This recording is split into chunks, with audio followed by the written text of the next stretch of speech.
Kwa majina mimi ni Ibrahim Juma Hassan. Mimi ni mkazi wa Kazandani.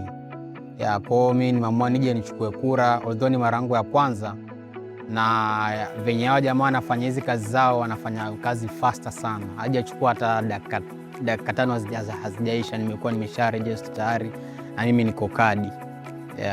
Na nimechukua hii kadi kwa sababu tunataka tuchague viongozi wema, viongozi wanaofanya kazi, kwa sababu sisi kama vijana bana, viongozi wamekuwa wapo lakini hakuna kitu ambacho tumefaidika. Kwa hiyo mimi nimechukua kadi kwa ajili ya kuja kuchagua kiongozi wangu mimi mwenyewe, na si kwa ajili ya pesa, akili yangu. Hello guys, hello Kenyans. My name is Ann. Wengi wananijua kama Annabelle. I'm a youth leader, youth influencer. I'm a young mother as well. So leo niko kadi. I'm in Mombasa County, Nyali constituency, Kazandani ward. Nimeregister at Soweto ground, but I'll be voting at Bashir because it's closer to where I am. Na nataka kuona maendeleo ya Bashir.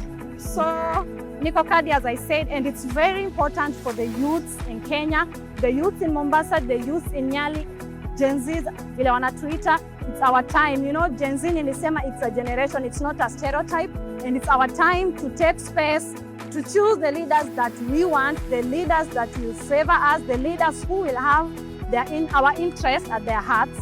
And the only way we can do that ni kukua kadi. Let's register, and on that day tujitokeze kwa wingi, tungare, tupige luku, and let's bring the revolution, let's bring the change through our votes.